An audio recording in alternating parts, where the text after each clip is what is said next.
العالمين وبه نستعين على أمور الدنيا والدين وصلى الله وسلم على خير خلق الله أجمعين سيدنا ومولانا محمد صادق الوعد الأمين وعلى آله وصحبه حق قدره ومقداره العظيم. نوينا التعلم والتعليم والإفادة والاستفادة والنفع الانتفاع التذكر التذكير الحث على التمسك بكتاب الله وسنة الرسل والدعاء إلى الهدى والدلالة على الخير ابتغاء مرضات الله وقرب ثوابه. اللهم أغننا بالعلم وزينا بالحلم وأكرمنا بالتقوى وجملنا بالعافية يا أرحم الراحمين. اللهم جملنا بالعافية والسلامة حققنا يا الله بالتقوى مع الاستقامة وأعدنا من موجبات الندامة يوم القيامة يا حافظ احفظنا وثبتنا مع الثبات. اللهم يا من وفق أهل الخير وأعانهم عليه بقنا اللهم للخير وأعنا عليه. وصلى الله على سيدنا محمد نبي الأمي وآله وصحبه وسلم. الحمد لله رب العالمين. Ma'asyiral ikhwan, hadirin, hadirat, bapak-bapak, saudara-saudaraku, teman-teman yang semoga insyaallah dirahmati Allah Subhanahu wa taala. Assalamualaikum warahmatullahi wabarakatuh. Waalaikumsalam warahmatullahi wabarakatuh. Alhamdulillah, tsumma alhamdulillah, tsumma alhamdulillah, lakal hamdu syukra ya rabbana, lakal hamdu ya karim. Alhamdulillah, ya Allah, bersyukur kita kepada Allah Subhanahu wa taala yang kembali mengumpulkan kita di malam hari yang ke-11 daripada bulan Safar al-Khair dalam keadaan sehat wal afiyah. Dengan taufik dan inayah dari Allah kita dikumpulkan bersama ikhwani untuk mencari dan mengharap ridha Allah, mengharap pemberian pahala yang tinggi yang besar dari sisi Allah. Cukuplah kalau satu hadis ini saja untuk menjadi motivasi kita dan kebanggaan kita ditetapkan hadir di majelis taklim. Sering kami sampaikan ada banyak 101 bahkan 1001 hadis tentang fadail majelis taklim.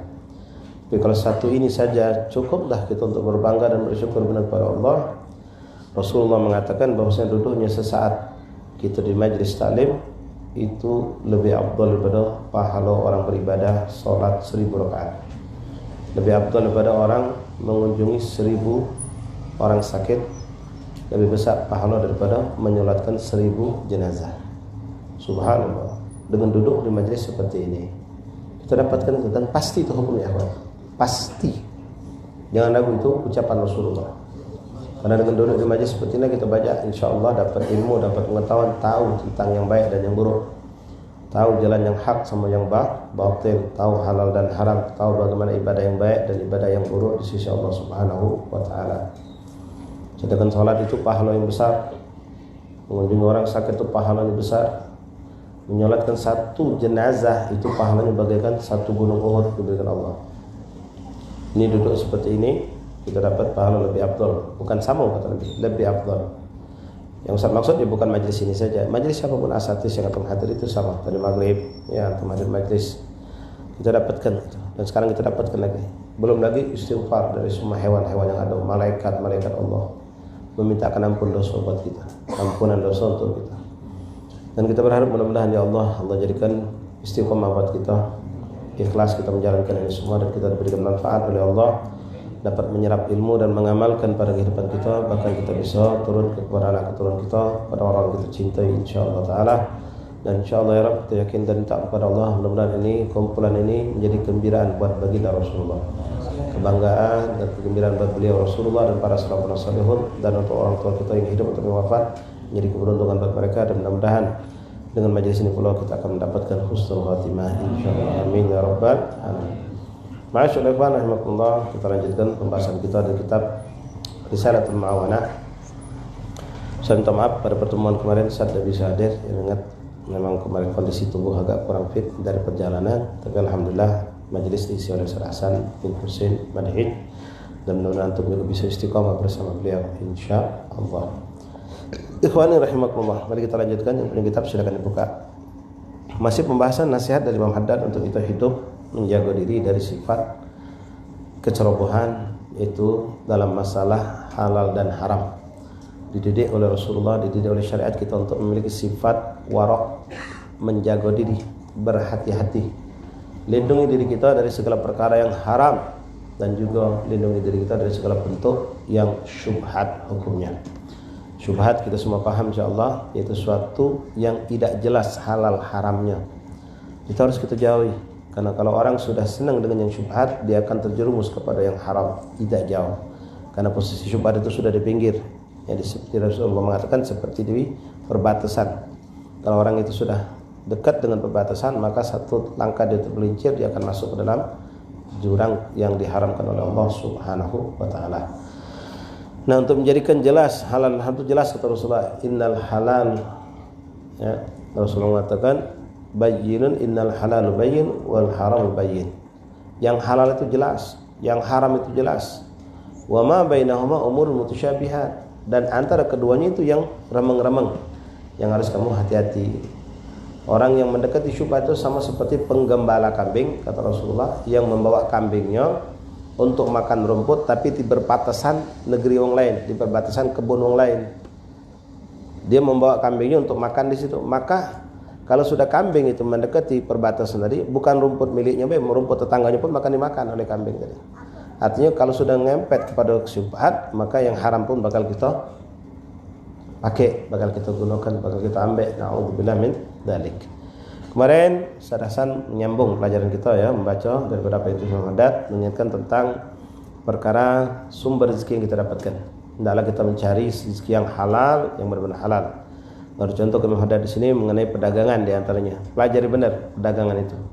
Yang mana yang haram, yang mana yang halal, yang mana yang syubhat. Bertanya ikhwan, bahkan boleh, bukan kita untuk beda-bedakan ilmu atau banding-bandingkan ilmu, apalagi untuk ngadu-ngadu ilmu ustaz, bukan, untuk lebih meyakinkan. Nanti boleh tanya dengan 1, 2 sampai 3 asatis tentang suatu perkara yang nanti bingung hukumnya. Ini banyak kan sekarang sistem perdagangan model baru, sistem pekerjaan model baru yang mungkin dulu belum ada zaman dulu. Ya sekarang serba online, serba elektronik, serba tak nampak majas barang, tahu wong bisa dapat jual beli, dapat duit, dapat untung. Cuma duduk manis, main HP, duit masuk zaman sekarang. Nah, mungkin di antara praktek-praktek itu halal, namun ada juga yang haram. Nah, kalau belum jelas, antum nanya sama Ustaz A, oh ini tidak boleh nih katanya, haram. Ditanya ke yang B, bukan mencari-cari biar dikatakan halal. Kebetulan yang B ini cari juga Ustaz yang memang pakam ilmunya dan juga punya sifat warok. Ya, kalau nanya satu hal yang haram itu, kita cari seorang yang mumpuni ilmu dan juga punya sifat warok. Kita pengen dia bimbing kita, bukan cuma mengatakan ini halal dan haram, tapi dia mengarahkan kita juga cari yang halal itu halal dan thayyibah mubarakah. Bukan cuma dari segi halal atau haramnya. Ternyata di sini mengatakan ini Ustaz masya Allah, ini masya Allah, ini mengatakan halal, ini mengatakan halal, ini mengatakan haram. Lalu bagaimana? Tahan diri. Tahan diri kita, jangan maju dulu. Kenapa? Ini ada umur mutasyabihat, ada perkara yang tidak jelas di tengahnya. Ini mengatakan halal, ini mengatakan haram. Cari yang sikok lagi, mungkin yang nengahin tentang hal ini. Sampai kita mendapatkan petunjuk, keyakinan kalau ini halal, baru kita ambil. Ternyata masih ragu, tinggalkan. Kata Rasulullah, dak ma yuribuk ila ma la yuribuk. Tinggalkan apa yang meragukan pada dirimu, ambil yang sudah yakin, tidak ada keraguan. Hawa nafsu kadang-kadang bermain ikhwan. Ya, ketika yang menguntungkan ini masya Allah bisa kita dapat keuntungan besar dengan cara yang gampang, sudah di depan mata lagi iblis masuk, hawa nafsu bekerja menggoda kita untuk ada apa pola. Ustaz itulah ngomong halal, tidak apa-apa. Nah, mulai kita hati-hati. Yang seperti ini harus kita bisa menahan diri kita. Ya, jangan sampai kita hanya nyesal dapat suatu perkara yang salah. Ma'asyal ahbab rahimakumullah, hafizakumullah wa faqakumullah. Saya lanjut ya, ucapan beliau Imam Haddad. Bismillahirrahmanirrahim. Alhamdulillahirabbil alamin. Allahumma shalli ala sayyidina Muhammad wa ala ali sayyidina Muhammad. Kemarin beliau membacakan tentang perdagangan yang namanya disebut dengan mu'athah. Mu'athah yaitu perdagangan barang-barang yang tidak bernilai tinggi. Itu boleh dengan cara tarodhi. Mana tarodhi saling ridha sudah cukup. Ya, walaupun tanpa akad yang resmi, aku terima, aku beli, aku jual, ya tidak apa-apa. Memang sekarang ini jual beli kita masya Allah ya. Tidak pakai socen, tidak pakai somongan, tidak pakai tawar menawar, tahunya milih barang, pakai sangke, taruh di kasir juga diem ngetik, seret, sekian jadi ya. Langsung kita bayar. Ya, langsung kita bayar. Tidak tahu lagi sudah. Nah, hukum seperti ini masuk dalam kelompok mu'athah. Selagi barang itu tidak terlalu mahal, tidak terlalu bernilai, ya sudah yang jelas tarodhi. Ya kita tahu harganya, kita kapar kita beli dan dia menjual kepada kita. Masuk kepada paling yang berikutnya. Wahdar kulla hadrin min muamalati birriba. Na'udzubillah min dzalik. Ya Allah, sallimna wa hfadna aula dan dzurriyyatina. Nah, ikhwan rahimakumullah, hati-hati. Rasulullah menyampaikan di akhir zaman riba itu akan muncul dengan istilah bahasa itu saking banyak 1001 nama. Saking banyaknya riba itu bermacam-macam. Ya, ada yang dikatakan ini hadiah, ada yang dikatakan ini bonus, ada yang dikatakan ini macam-macam. Tapi intinya sebenarnya dia riba. Hati-hati. Balik tadi lah pokoknya. Kalau antum ragu, tinggalkan. Jangan maju. Kalau ragu, tinggalkan. Untuk menghilangkan keraguan, ya cari ilmunya, belajar dan bertanya. Wahdar kulla hadrin minal muamalati berriba. Hati-hati, jangan hati-hatilah kamu. Sangat-sangat hati-hatilah kamu kata Imam Haddad. Dari praktek riba. Riba ini yang berdosa bukan cuma yang nerimanya baik, yang ngenjoknya juga. Karena orang sekarang berpikir, ya wajar, kalau kita nak ngenjok lebih, dia akan nolong kita. Ya. Kita lagi butuh, dia minjemi 10 juta. Wajar, kalau kita ngenjok hadiah lebih, nolong kita deh. Iya, secara akal kita ngatakan demikian. Tapi syariat ngatakan tidak boleh, ya sudah. Kalau sudah syariat ngatakan tidak boleh, ya haram. Mau diapakan lagi perbuatan tersebut? Jangan pakai logika kita.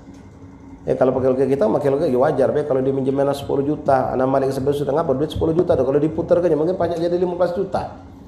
Ini dipinjam ke kita nak balik ke 10, wajar kalau kita menjual lebih. Oh, tidak bisa. Ya, ada caranya kalau kita memang untuk berterima kasih kepada orang yang meminjam ke kita. Kita baca dulu. Karena mengerikan tentang riba ini. Fa innahu min akbaril kabair. Karena dia termasuk salah satu dosa yang paling besar, jadi dosa-dosa besar. Dosa besar itu banyak ya kawan. Dikatakan suatu dosa itu dosa besar, kabair, kalau bukan Nabi yang ngomong, ya Nabi memang ada beberapa hadis Nabi menyebutkan ini kabair, kata dosa besar. Lalu ulama menyebutkan kabair itu bisa kita simpulkan dengan apa? Lihat dalam Al-Quran atau hadis Nabi, bagaimana ancaman Allah dan Rasul terhadap dosa itu. Kalau ancamannya laknatullah, naru jahannam, atau yang hebat-hebat yang mengerikan, maka ini dosa bukan dosa kecil, ini dosa besar. Maka kita harus hati-hati. Beliau mengatakan min akbaril kabair. Ini dosa paling besar dari dosa-dosa besar. Jadi kalau dosa besar ada 100, ya, ini mungkin termasuk 10 besarnya. Termasuk 10 besarnya atau 3 besarnya daripada dosa besar. Riba. Qala Allah Ta'ala, Allah berfirman dalam Al-Qur'an, a'udzubillahi minasyaitonir rajim. Ya ayyuhalladzina amanu taqullaha wa dharu ma baqiya minar riba in kuntum mu'minin. Fa in lam taf'alu fa'dhanu biharbin minallahi wa rasulih. Nasallallahu alaihi wasallam. Ikhwan rahimakumullah, Allah mengingatkan kita, ya ayyuhalladzina amanu, hai orang-orang yang beriman, ittaqullah, bertakwalah kamu kepada Allah. Makna takwa? Menjalankan perintah Allah, menjauhi segala larangan Allah. Wa dharu ma baqiya min riba, dan jauhkan diri kamu, cegah diri kamu, lindungi diri kamu dari perbuatan riba. Kalau kamu memang ngaku sebagai mukmin, kata Allah, kalau kamu beriman kepada aku, jauhi. Nah, mafhum ulama mengatakan, kalau Allah mengatakan seperti itu, ka in kuntum mu'minun, kalau kamu memang mukmin, in kuntum mu'minin, jauhi riba kalau kamu mukmin. Artinya kalau kamu tidak mendekat, jauhkan diri kamu dari riba, berarti tanda tanya kamu ini mukmin atau bukan. Na'udzubillah. Kemarin dikatakan fadzakir innama inna dzikra tanfa'ul mu'minin. Sungguhnya peringatan itu manfaat untuk orang-orang yang mukmin. Nah, kita dengan nasihat, dengan ceramah, ngingat kita, ini tidak boleh, ini haram, jauhkan.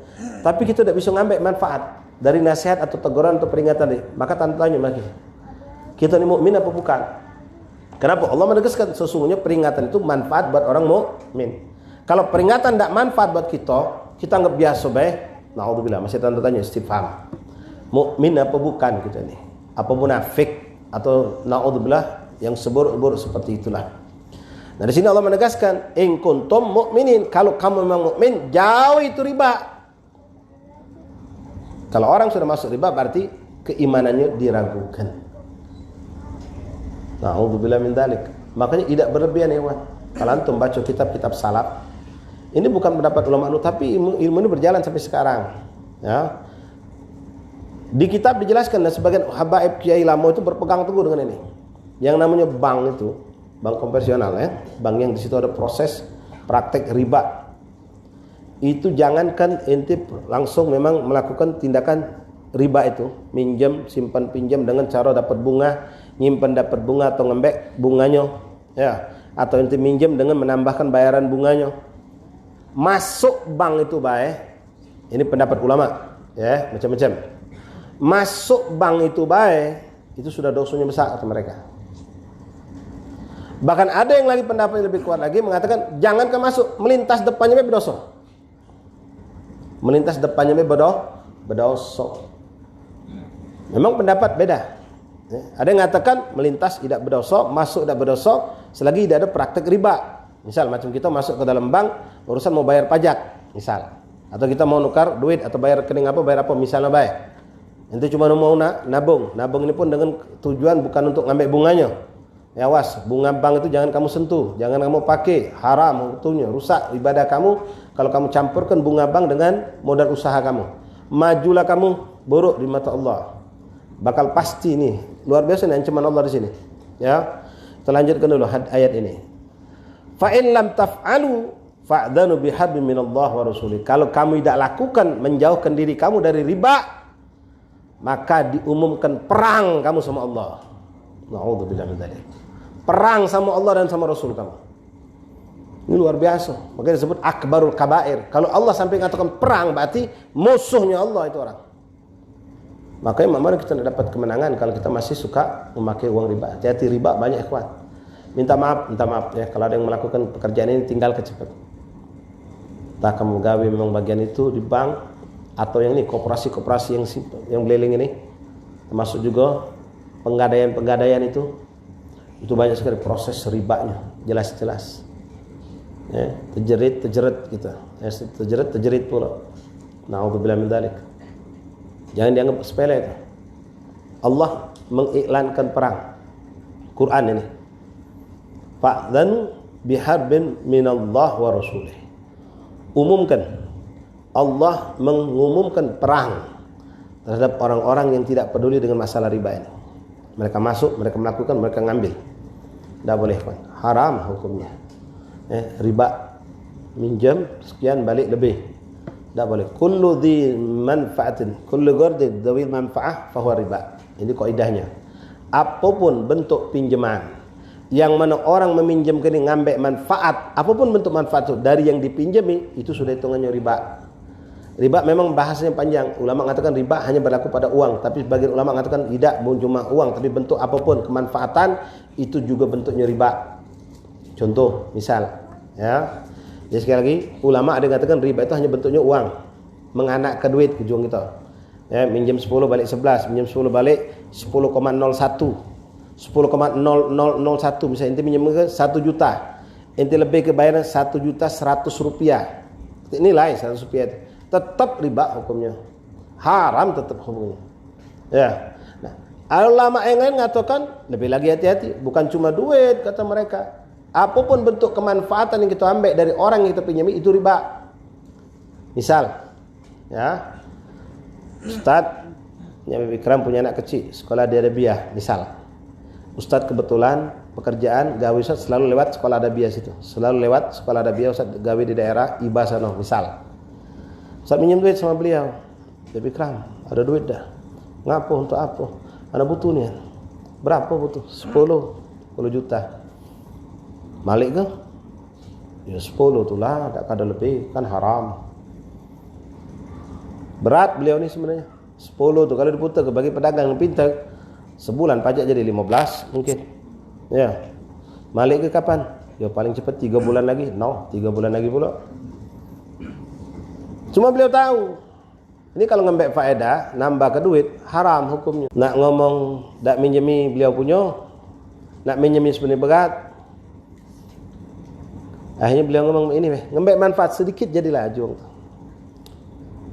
Ustaz, antum kan kalau ngajar tiap pagi ke daerah Ibas itu, ya, pacar anak minta tolong. Apa kan? Anak-anak kan ada biaya sekolahnya di situ, ada biaya. Jadi pas antum nak ke ngajar di Iba, anak nitip anak-anak. Oh, tidak apa-apa. Tidak apa-apa. Tidak ngerepotkan. Kebetulan anak memang lewat situ. Anak ngomong tidak apa-apa itu kan bukan anak pengen dapat duit. Nah ini termasuk juga riba. Anak punya modal. Beb Ikram mau buka usaha. apa namanya, bisnis baju, ya, konveksi.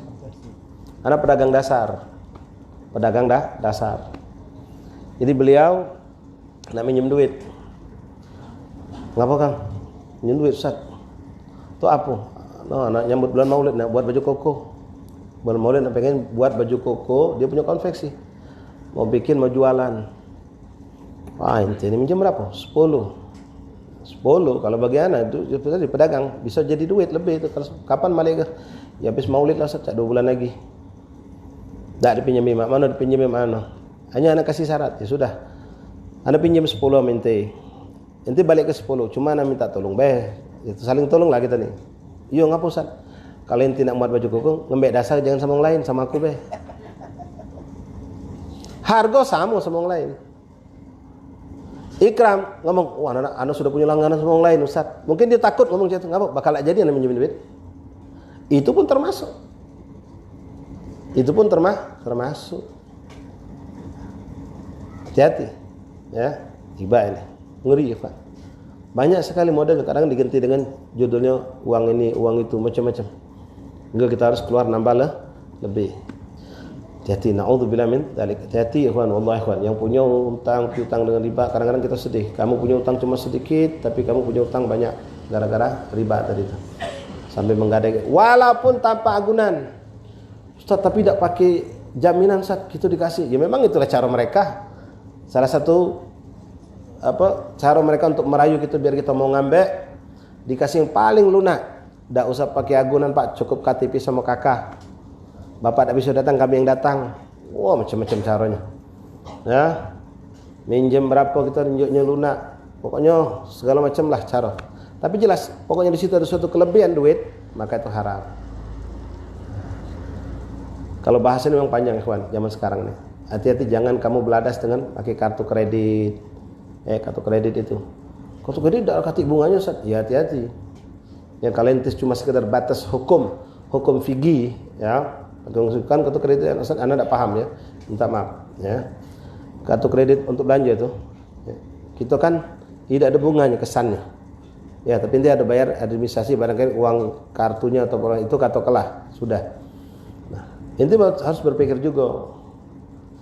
Inti ini memang dipinjami 10 juta, inti bayar nanti dipotong 10 juta. Kalau sudah jatuh tempo itu harus bayar 10 juta kan? Tidak ada lebih kan? Yang penting sebelum jatuh tempo kita bayar. Nanti cepat berpikir dikit lah. Yang minjemi inti duit itu siapa? Yang minjemi inti duit itu tuh siapa? Bank kan? Bank beda dengan Haji Fulan, beda dengan Pak Fulan. Yang minjemi 10 juta balik 10 juta. Tapi ini minjemi inti nih bank. Inti bangga punya kartu itu. Duit dak katik bisa belanja. Duit dak katik bisa beli ini beli itu. Yang penting sebelum jatuh tempo kita bayar. Kan begitu.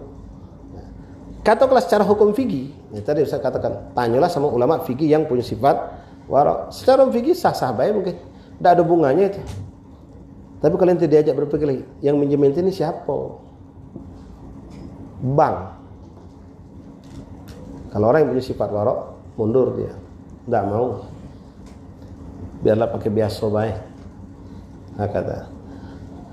Jadi ikhwan rahmatullah, kita penting dalam hidup ini. Fikih itu dipegang keras, pegang benar-benar, tapi nanti harus juga belajar ilmu tasawuf yang mengajar kita pada sifat wara. Hati-hati, jangan sampai kita kebablasan.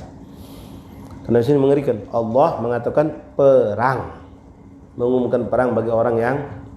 Nah, Ustaz, kalau kita nyimpan di bank, Ustaz, kita dapat bunga. Nah, itu lain kondisi. Sekarang tujuan itu apa nyimpan di bank? Sekarang kita tidak pungkiri memang Rasulullah sudah bilang, tapi jangan salah memahami makna hadis Rasulullah ini. Akhir zaman kata Rasulullah, siapapun pasti kena debunya riba. Nabi bilang debu loh, bukan ribanya. Siapapun pasti kena debunya riba kata Rasulullah. Sadaqah Rasulullah, sadaqah Rasulullah, sadaqah maha benar Rasulullah. Sekarang kita rasakan semua. Tapi ingat, yang namanya debu itu ya, ente dalam rumah pintu itu tutup, masuk lewat kisi-kisi, tidak bisa ente cegah. Rumah ente tutup kalau ber-AC. Ente tinggalkan seminggu tak dihuni, ente masuk lagi, tutup super lengkap rumah ente. 10 hari ente masuk lagi, ada debu pasti. Artinya saking halusnya itu dia bisa masuk. Tidak bisa ente ngilang, tidak bisa menghindar ente. Tetap kena. Tapi kalau ente berdiri depan rumah, itu bukan kena debu, nyari debu namanya. Kalau ente turun lagi ke bawah, ente pengen disiram debu namanya. Artinya sudah kita berusaha menjauh, menyelamatkan diri, tapi masih datang juga tuh debu. Tidak bisa kita hindari. Ya, itu mau pakai apa? Pakai pakaian COVID itu, bungkus diri ente. Ya, berapa lama ente bertahan? Tidak bakal lama bertahan kan? Ya sama seperti itu. Ente berusaha untuk selamat benar susah. Kecuali orang yang tinggal mungkin saat ini tinggal di atas gunung, di pedalaman, hidup cocok tanam, tidak mengenal duit, tidak tahu apa kata makan dari tanaman dia itulah, minum mancing, ngembek dari banyu sumur yang dia bikin sendiri, dapat ikan mancing di sungai. Mungkin yang macam itu masih ada wallahi. Sampai akhir zaman masih ada orang hidup seperti itu. Tapi orang seperti kita sulit. Nah, sekarang ini insyaallah kita semua tidak ada yang bermain riba. Tapi kehidupan kita zaman sekarang tidak lepas perputaran duit ini masuk bank. Sudah. Termasuk sekarang yang namanya masjid nyimpen duit di bank. Bank-bank ini juga yang sekarang ada, bank katakanlah syariat, ujung-ujung induknya juga kepada bank yang bukan syariat. Pesantren, bayaran santri dari luar kota mau dikirim, datang setiap bulan ke Palembang. Sulit. Paksa kita buka rekening, kirim lewat bank. Nah ini yang namanya debu kata Rasulullah itu. Ente mau haji pun sekarang nyetor ke bank. Tapi bukan kita nih ngembek jadi kendalil hadis ini. Nabi ngomong akhir zaman kita tak pacak menghindar dari riba. Lalu ente ngembek macam jenis gambarnya, bukan ente singitan juga kamar nutup pintu berapa. Ente berdiri depan jalan besar sono. Ente berjalan depan kampung lorong ini dapat debu. Ente berdiri depan sono. Ente memang mencari, mendatangi ya celaka. Wallah ada berkah. Ente jangan terkecoh dengan orang yang punya usaha maju dengan pinjaman-pinjaman. Ini banyak. Di kantor-kantor itu mereka punya juga koperasi-koperasi yang meminjamkan duit harus dengan bunga. Hati-hati. Ya haram tetap haram walaupun mana pun. Ya kalau sudah namanya minjam balik lebih tetap haram. Yang namanya bagi usaha ada sistem bagi usaha. Tapi yang sekarang maaf, nih di antara maaf ya kita buka sedikit karena kita sudah pelajari juga masalah ini. Di bank syariat itu insya Allah banyak baiknya, tapi masih juga banyak buruknya juga. Ya. Di antaranya kita minjem duit sama dia, minjem duit sama bank syariat itu. Mungkin di sini ada ikhwan yang kerja, kalau ada salah sampai tolong dibetuli ya. Anda mau buka usaha, Anda datang ke bank syariat. Panjang kan prosedurnya, ditanya usahanya apa, ada kemampuan apa kita, tokonya berapa, modalnya berapa, bla bla panjang. Akhirnya dikasihlah modal, singkat cerita. Ada keputusan bagi usaha judulnya. Bagi usaha. Pokoknya saya minjam 100 juta. Diperhitungkan sama dia usaha saya ini akan menguntungkan 1 bulan 2 juta misal. Bagi 50-50, homsin nus bin nus. Saya harus bayar utang saya setiap bulan dicicil 100 juta tadi misalnya 10 juta. Plus keuntungan yang sudah diterka oleh mereka 1 juta. Jadi berapa? 11 juta. Ini kalau sistem dalam syariat memang benar bagi usaha itu ada. Benar, tapi prakteknya mereka tidak peduli saya ini untung berapa. Boleh jadi 1 bulan saya untungnya 4 juta, cuma saya kasih 1 juta, itu salah dalam syariat. Kalau membahas usaha, dapat 4 juta, bagi 2 juta saya uang. Dan lebih parah lagi, ketika saya tidak dapat untung, mereka tidak peduli, saya tetap harus bayar 11 juta. Ini kezalimannya.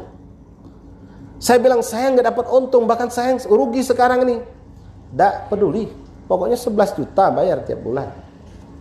Nah ini kan praktek yang salah seperti ini. Jadi kena riba juga itu. Nah, macam-macam judul-judul itu. Ya, bahkan ya keluar dari lisan mereka sendiri. Yalah ini cuma namanya Bapak dia ngomong.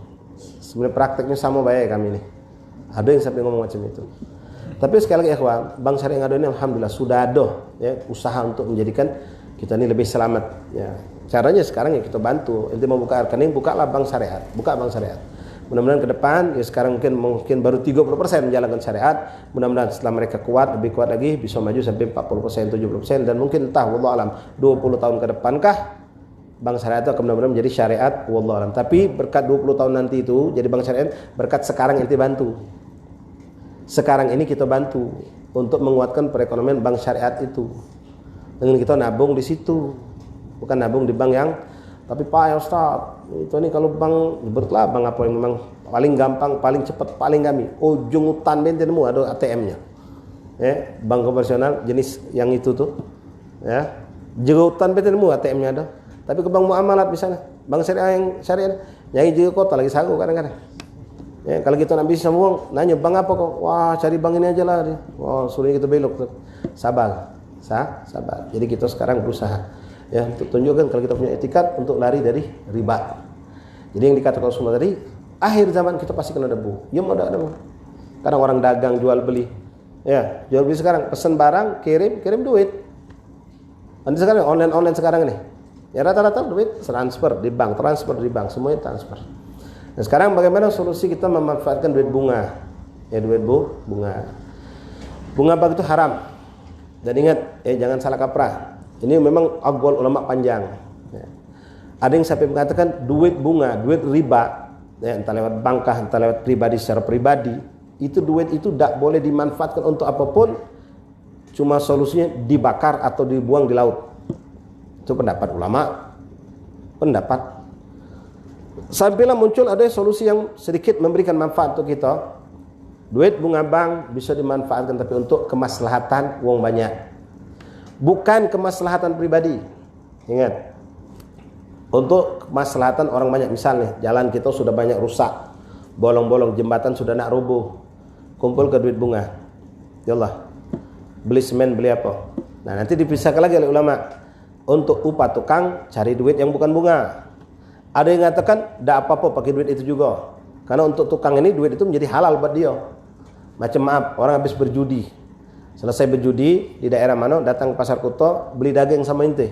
Ya halal duitnya. Tidak jadi masalah.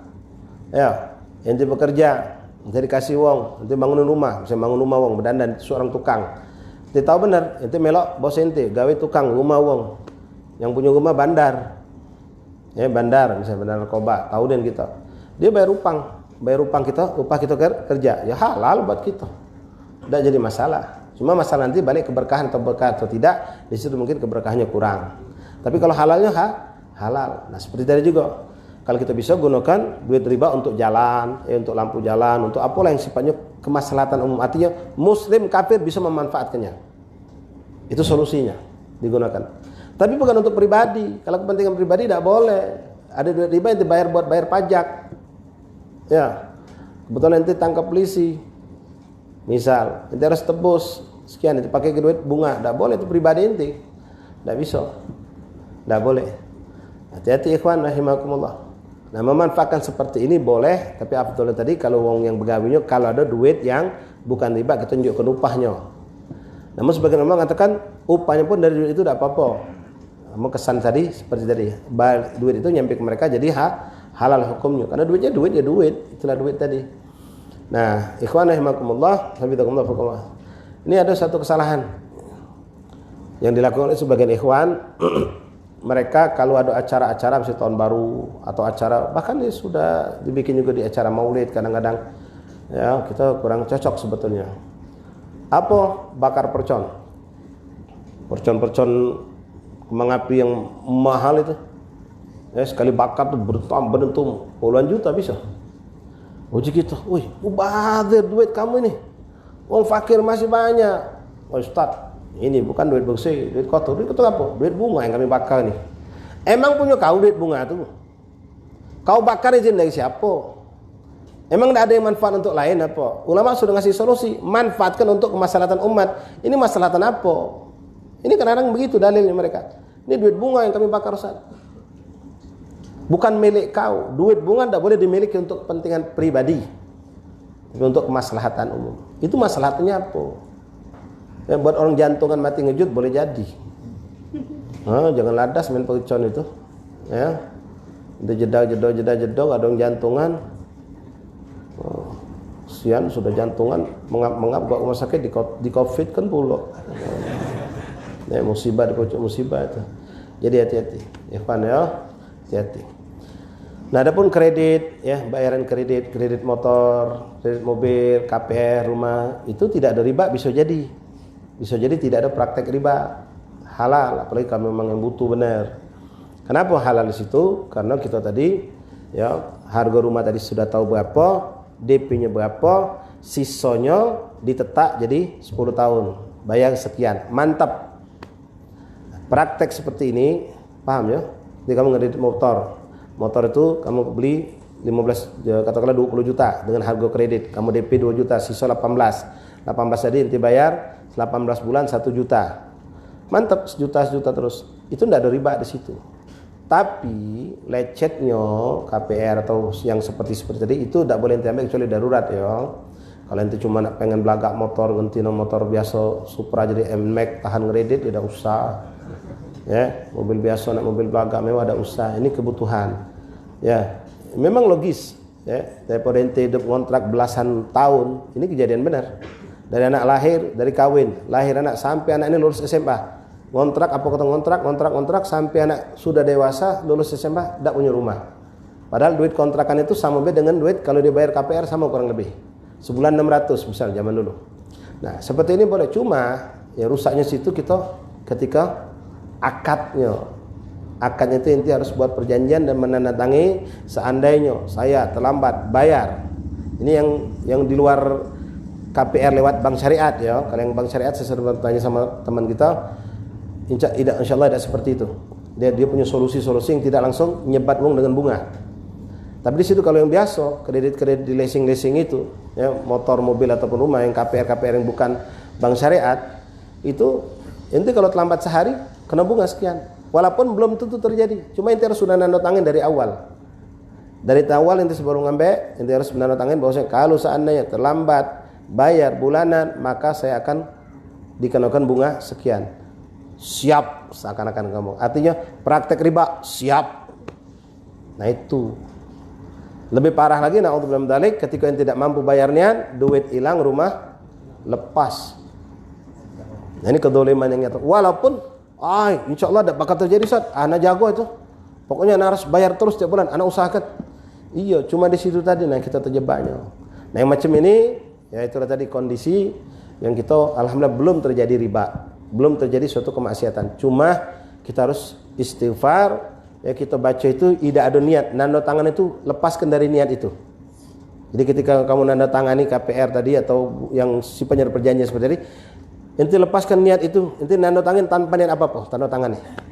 Dan tubna ilallah, minta ampun sama Allah, istighfar. Dan sungguh-sungguh benar nyari duit untuk jangan sampai terkena bunga. Usaha benar-benar sungguh-sungguh minta tolong sama Allah. Ya mau tidak mau. Itu sudah sistem yang harus mereka bikin dan kita harus jalani. Kalau kita tidak mau tangani, tidak dapat duit, tidak dapat rumah. Jadi ketika ente tangani, ente istighfar, minta ampun sama ya Allah, aku tidak ridha dengan ini. Tanda tangani sekedar ente macam ente nulis di kertas bae. Tidak ada niat apa-apa. Dan berusaha sesungguh-sungguhnya untuk nyari duit, jangan sampai tertutup terkena bunga tadi. Nah, cuma dong kan dengan bangga, kalau aku insyaallah tidak bakalah sampai terlambat bayar. Ya, artinya dengan senang hati dia. Itu na'udzubillah. La ilaha illallah Muhammad Rasulullah SAW. Walhasil ikhwan, banyak macam-macam riba zaman sekarang ini. Ya bonus itu antum harus pahami juga, tahu juga apa tujuannya, ada yang memang ya halal ya. Walhasil pelajari halal apa tidaknya. Kadang-kadang tipis akadnya itu beda-beda tipis. Ketika akadnya kita rubah dikit jadi halal. Akad itu berubah sedikit jadi haram, bisa jadi. Jadi nak tahu hal yang seperti itu. Karena mengerikan. Ya Allah mengatakan, maksudnya Allah mengiklankan perang bagi orang yang praktek riba. La ilaha illallah Muhammad Rasulullah SAW. Waqad la'ana Rasulullah SAW. Rasulullah melaknat. Siapa yang dilaknat? Akil riba wa muwakkalahu wa katibahu wa syahidahu. Na'udzubillah.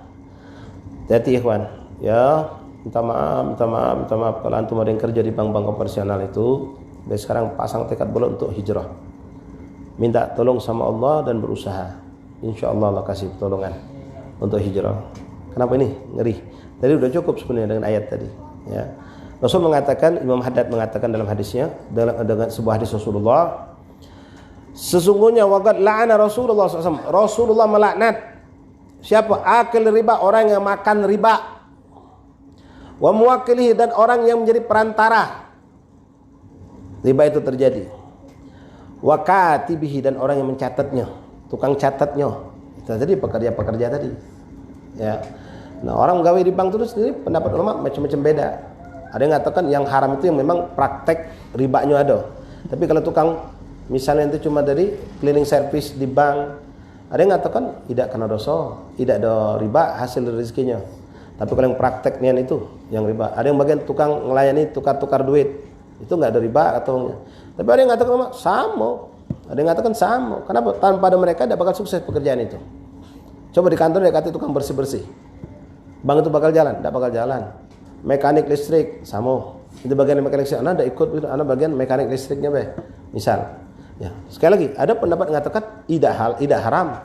Kenapa? Dia tidak langsung berhubungan dengan riba. Karena yang dilaknat di kutub usul sini ya wa katibi wa syahidi, dan menjadi saksi, yang jadi saksi praktek riba, yang menandatangani, yang memberikan kertasnya, yang pokoknya terwujudnya itu acara transaksi riba, kita melok di situ, entah nyiap ke kertasnya, buat ketulisannya, jadi saksinya, ngetok stempelnya, itu kena galau-galau.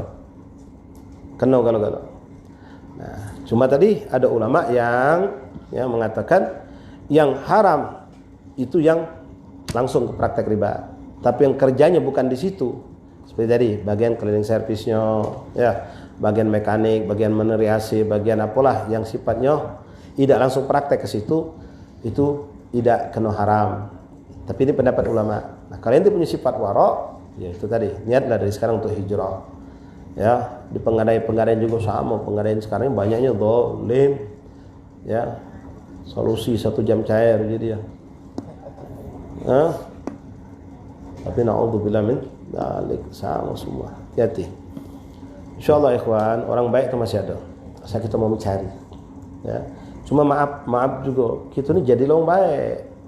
Kalian tidak dikenal orang yang tidak baik, ini tidak minjem baik tanpa agunan, tanpa uang berat naulung. Tapi kalian tidak kenal orang yang baik, orang yang jujur, apalagi itu orang yang lurus, tidak pernah terkenal tukang bohong, tidak pernah berbuat buruk. Ente mau minjem baik mungkin dikasih orang. Tapi kalau kita sudah pernah, apalagi pernah minjem di sana, minjem tuh iseng baik, memang malas begawi. Minjem 2 minggu, 2 minggu lewat, 2 bulan lewat, 2 tahun hilang. Pas besok nak minjem lagi, ya maaf, jangan nanti nyalakan. Wong pelit kalau kata nolong aku. Bila kan aku makin duit bank, mereka magai aku, tapi menolong aku tidak. Ya kau salah. Kalau kau baik, tidak harus kau lari ke bank. Banyak yang mau tolong kau. Bagi bukan kita tujuan jadi orang baik biar dicak itu kan. Cuma itulah hasil faedah yang kita dapatkan kalau jadi orang baik. Orang nolong kita banyak, apalagi kita suka nolong orang. Tapi kalau kita sudah sikap kita tidak baik, tingkah laku tidak bagus, wong kampung begunyam nyingok kita. Kita nak minjem duit, tidak katik kalau walaupun ada. Tidak katik juga. Masih ada, aku tak megang duit sekarang. Ya memang lagi tak megang duit dia. Paksa mudi ke dikit. Aku tak megang duit sekarang. Ya benar dia tak megang duit sekarang. Pocok motor, bukan setang motor. Ya baliknya kita tadi. Ya jangan nyalakan orang, jangan nyalakan uang. Ada orang seperti itu. Apa yang sampai nyumbang? Anak nyari sana sini tidak dapat galau. Bohong wong itu. Kau belum datang si A si B, baru datang si A si B si C sampai J. Dari KLM sampai Z belum didatanginya. Dia sudah malas, pengen cepat. Ya, mustajil. Sampai dia terobos batasan yang dibataskan Allah. Jadi yang terkutuk, yang dilaknat itu wong yang makan duit ribanya, yang ngenjoinya riba itu juga, yang mewakilkannya, yang nulisnya menjadi saksinya. Wa jumlatul qaul min riba annahu yahrumu bai'an nagad bimithlihi kal fiddah bil fiddah. Nah, termasuk juga bentuk riba itu menjual barang ya seperti perak dengan perak, emas dengan emas. La ilaha illallah.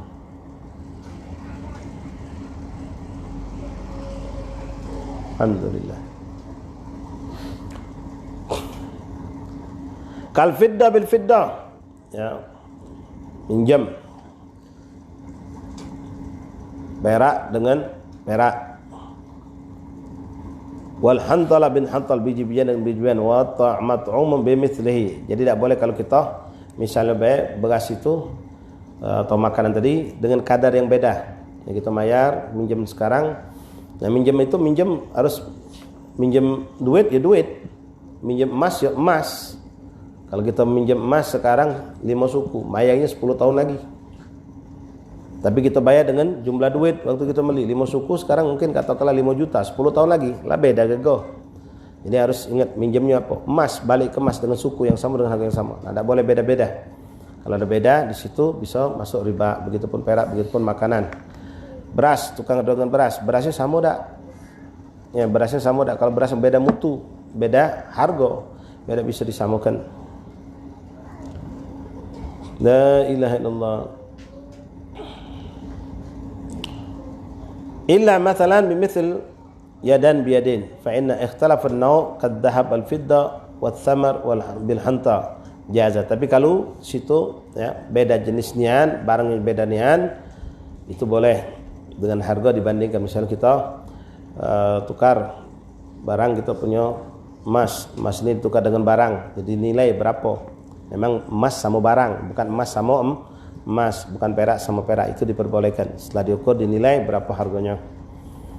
Jaza tafadul wa wajaba an-nagabit at-tagab fil hal, dan disitu harus adanya ya, kita ngambil barang itu dipegang atau dimiliki sebentar walaupun sesaat lalu baru kita lepaskan. Wala riban fil bai'il hayawan bil hayawan wa thab bil thab wal ma'tum mat'um bil mat'um bin nagad, dan tidak ada riba kalau kita jual beli dengan uang. Itu kalau itu kan barter. Nah, barter itu ya, tidak boleh barang sama barang yang sejenis, tapi beda jenis itu boleh. Macam dulu kan orang punya petani punya pisang, yang itunya punya beras. Nah, beda jenis pisang sama beras, dihitung berapa, ditakar, oh ini berarti standar beras, standar pisang ditukar dengan 1 liter beras misalnya, itu boleh ya. Tapi ke beras sama beras itu sejenis, itu tidak diperbolehkan. Nah, kalau memang jual beli dengan duit, barang dibeli dengan uang, itu jelas tidak ada riba.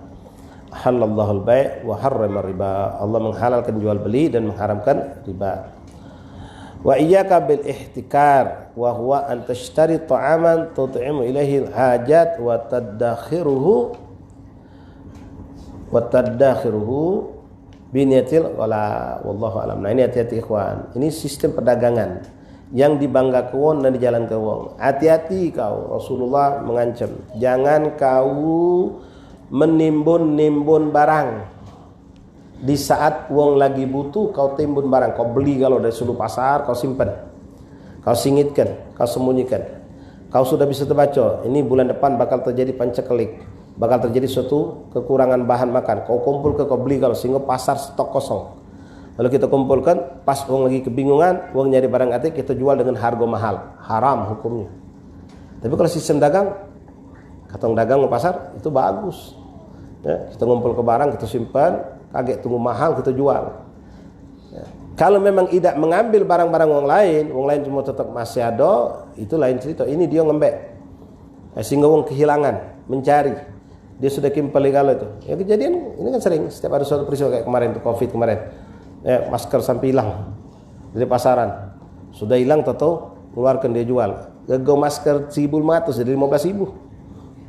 Nah, ini zalim.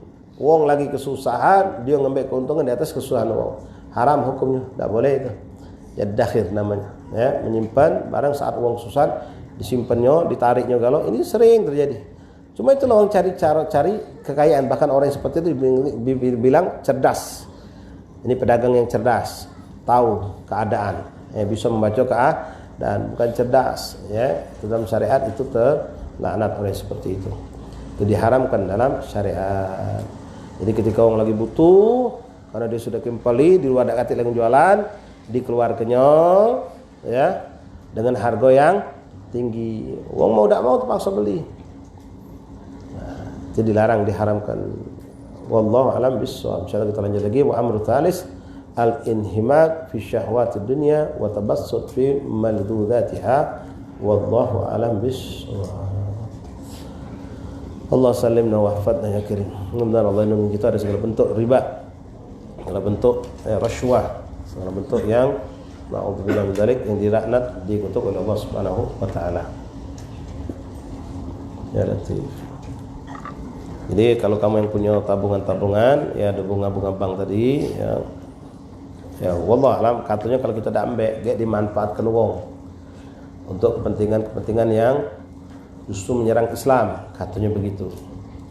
Jadi kita ambek tidak apa-apa, kan kita bisa bahas, kita bisa tahu kan dari buku tabungan yang mana duit kita asli, yang mana bunga.